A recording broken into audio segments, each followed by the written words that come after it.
अशोक कुमार। मूल अति पिछड़ा भाइयों, अब समय आ गया है। मूल अति पिछड़ा भाइयों, अब समय आ गया है हम लोग को एकजुट होकर लड़ाई लड़ने का। जिस तरह से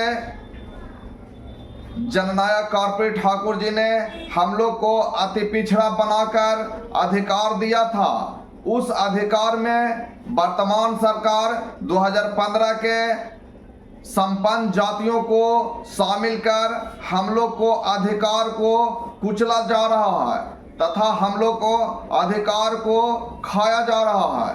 मैं आपको बता दूं कि जननायक कर्पूरी ठाकुर जी के बनाए हुए अति पिछड़ा में 2015 में संपन्न जातियों को वर्तमान सरकार जोड़ दिए थे, जिनके कारण मूल अति पिछड़ा यानी गरीब अति पिछड़ा को हकमारी किया जा रहा है। चाहे नौकरी पेशा हो या पंचायती राज चुनाव हो या किसी भी प्रकार के सामाजिक कार्य हो, जिसमें मूल अति पिछड़ा के बच्चे और लोग नहीं जाकर संपन्न जातीय के लोग ही शामिल हो जाते हैं और सभी पदों पर आसीन हो जाते हैं, क्योंकि संपन्न जातीय के पास रुपया से लेकर पावर और पैसा दोनों है। इसका लड़ाई हम लोग को रोड से लेकर सदन तक लड़ना होगा, वहीं कोर्ट से लेकर हाई कोर्ट और सुप्रीम कोर्ट से तक लड़ना होगा।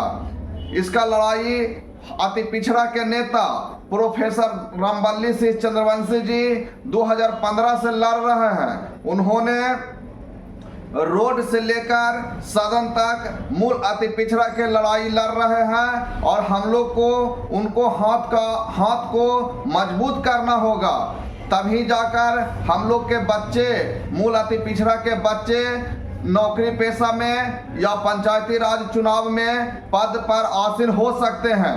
इसलिए मैं सभी अति पिछड़ा भाइयों से निवेदन करता हूं कि आप एकजुट हो, जात जात में ना बंटकर मूल अति पिछड़ा की बात करें। अगर आपको राजनीतिक में हिस्सेदारी चाहिए तो आपको मूल अति पिछड़ा की बात करना चाहिए, न कि जात के। आज आप मूल अति पिछड़ा के आरक्षण पर नौकरी कर, मूल अति पिछड़ा के आरक्षण के बल पर ही मुखिया, सरपंच, जिला पार्षद, मेयर तक के बना हुआ है, फिर भी मूल अति पिछड़ा अपने अधिकार के लड़ाई में पीछे रह चुके हैं। इसलिए सभी अति पिछड़ा भाई को सोचना होगा कि आप नौकरी मूल अति पिछड़ा आरक्षण के बल पे कर रहे हैं तो आपका बाल बच्चा का नौकरी कैसे होगा।